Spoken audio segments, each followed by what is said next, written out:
What's up YouTube? Fernando here. Today we're going to be doing an unboxing of the Ferrari F430 Carbon Challenge paddle shifters from Carbonio. These paddle shifters are pretty awesome. Currently there's the carbon paddle shifters that we have on the car, but they're pretty small, and when you're driving in the city and stuff and you're in a corner, you need to shift or whatever the case, they're just tough to shift. So these ones are extended, make it a little bit easier, and been pretty excited for them. They finally arrived. Pretty pumped to finally get these. We'll open up the box and look at the components inside, and then maybe we'll toss them in the car. It's supposed to be about a 15-minute install. Let's get to opening the box and seeing what's inside. My wife almost opened the box because she thought, well, she always wants to see what kind of things I order and what I spend my money on, but I should say our money. If she sees this, she's gonna kill me, so our money, but you know, boys will be boys, you know, although she orders a bunch of stuff from Aritzia that shows up kind of weekly, so she really can't say too much about it.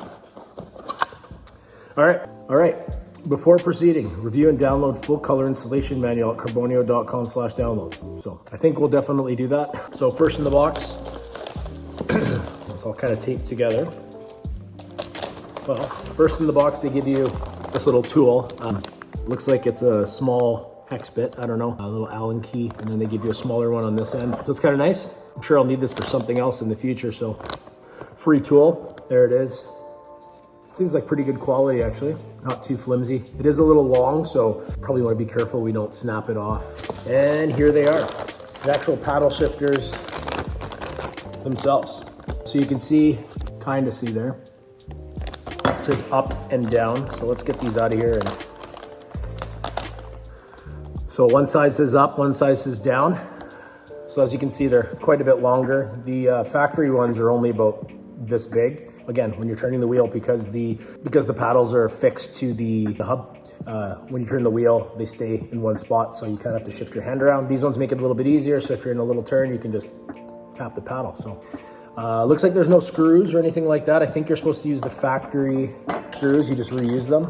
Supposed to be pretty easy to install. Apparently you just turn the wheel a little bit to the side, access the screws. There's some Loctite, so you kind of got to give it a little bit of a whack with a hammer. Apparently we'll be go pretty light on that. The carbon looks pretty good. I don't know if you can see this.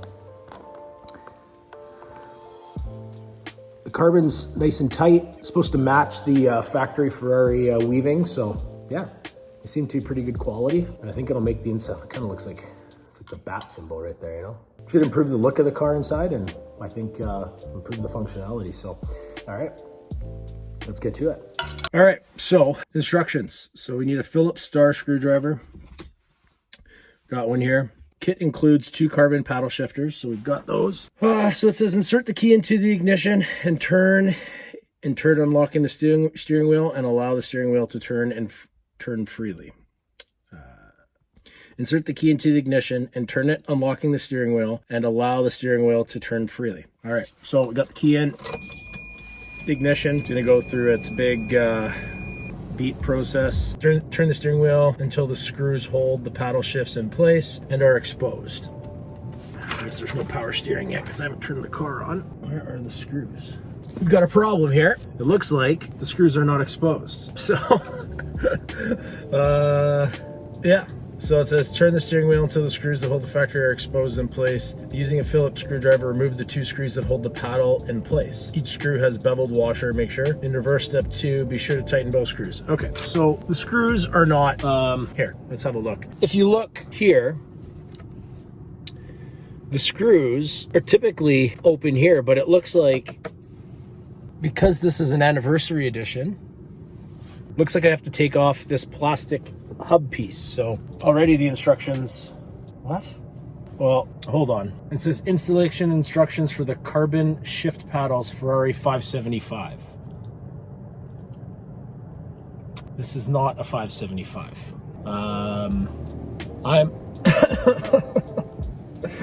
Well, we may have been sent the wrong paddles. Did I order the wrong paddles? Actually, no. I downloaded this manual, so it didn't come in the box. So I'm guessing we have the right paddles. Maybe I downloaded the wrong installation manual. I'm gonna see if I can take off this plastic piece, and then we'll go from there. There's a screw there. And I think there's a screw there. Let's see how this plays out. I hate doing this stuff. Lefty loosey.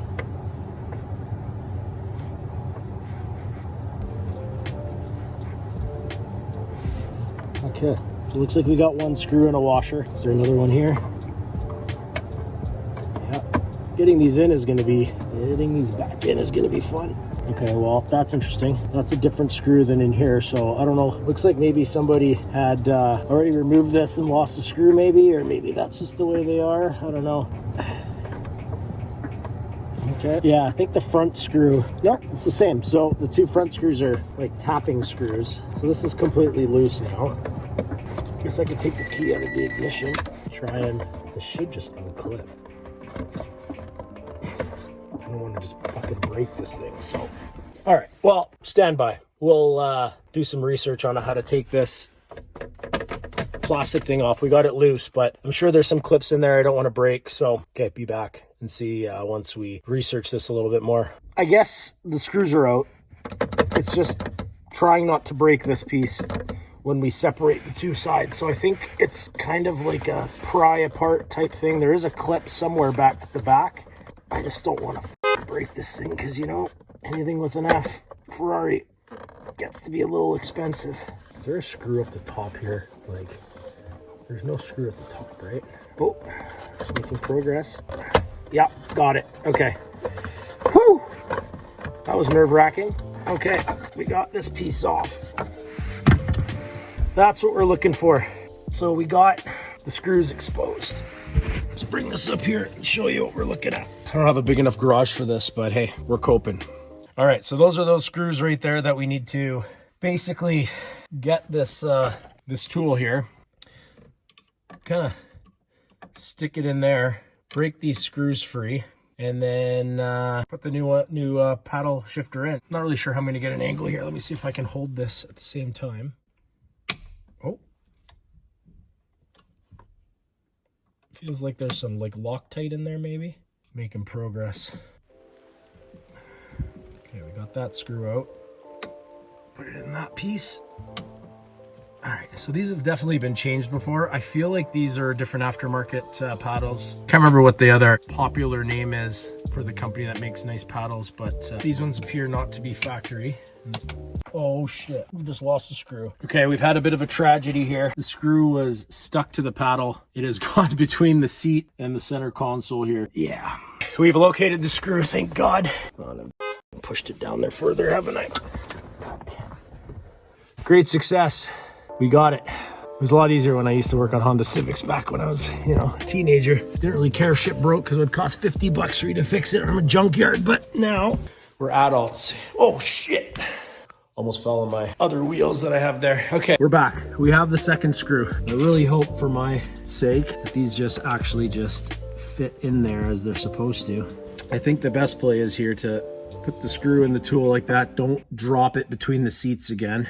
Toss it in there. And I don't know if it's better to do the top or the bottom. I think what the best play is to put the top piece in, at least get it to a point where it's tight enough and just holding in one spot. Put the other piece in and then just kind of alternate and tighten them slowly. So what you can see is we've got the one screw in.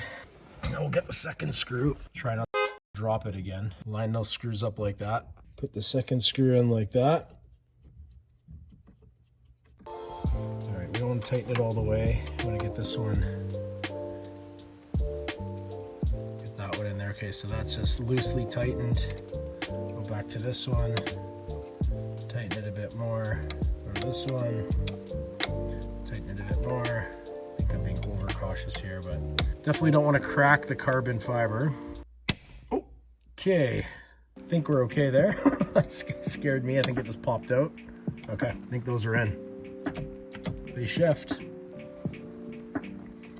So that's how that side looks. Can't really see the other side, but I'll show you before I uninstall it. So let's get the key back in and do the other side. All right, so you can see that's how small they are right now. Basically just repeating the other side. Get these screws up by hand now. No, they're still too tight in there. No. Okay, we got that one out. Let's do the top one. We got it. Don't lose the screw. Do not lose the screw. There it is. Those are off. Here's the other side. So we're just going to repeat the same thing we did on the other side. Get this bad boy in. Get the top screw in. Then the lower screw. And then we will try and put this plastic hub back on without breaking anything. seem to be pretty good. Not much play. So those are back installed. What a big difference between the standard factory size and the Carbonio. Like I said, these appear to be aftermarket. The factory F430 ones are like gray plastic. These might actually be from a challenge car or another aftermarket company. Judging by, I mean, they're pretty high quality, so yeah, we'll probably keep these. I don't know if there's a point in selling them. I mean, what are they worth, $400 or $500? It's always nice to have spare parts in case something happens. So let's try and put this bottom piece back in, which I think is gonna be more of a challenge than I care to admit. Let's see if we can get this back into its spot. That was really easy. Let's get these pieces back in on the bottom. Let's try not to strip. So I think we can tighten this one. Piece at the back, I think that really stabilizes it. That's pretty secure actually. We found the other screw. I'm not 100% if this is where it's supposed to go, but we're gonna give it a shot. Well, what do you know? That was it. So we accomplished 2 goals today. We upgraded the car and we fixed it. I'm out of breath, contorting myself in this tiny little space. We're installed. There you go. Look at that.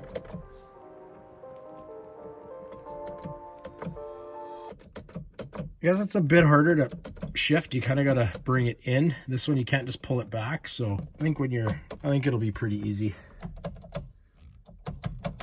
It's better. It's better. Upgrades. All right, well, that's it. We did it. We installed them. It did not take me 10 minutes. Part of it was due to my mistake of dropping the screw, but c'est la vie. The instructions, missed one key step. Step 1 should have been unbolt 5 screws underneath the hub shroud or whatever you call this thing, Phillips. Because the funny thing is it does say you need a Phillips screwdriver, but it doesn't say, like, you don't need a Phillips screwdriver if you follow these instructions. So they missed one big step. Anyway, realistic installation time, if everything went perfect, 10 minutes.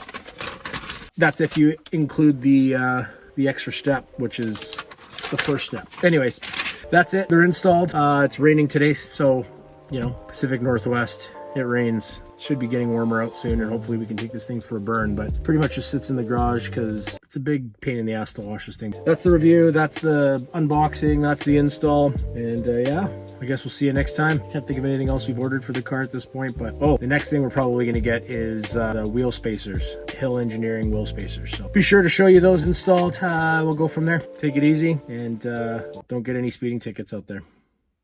All right, take it easy and keep it under the speed limit around the 50.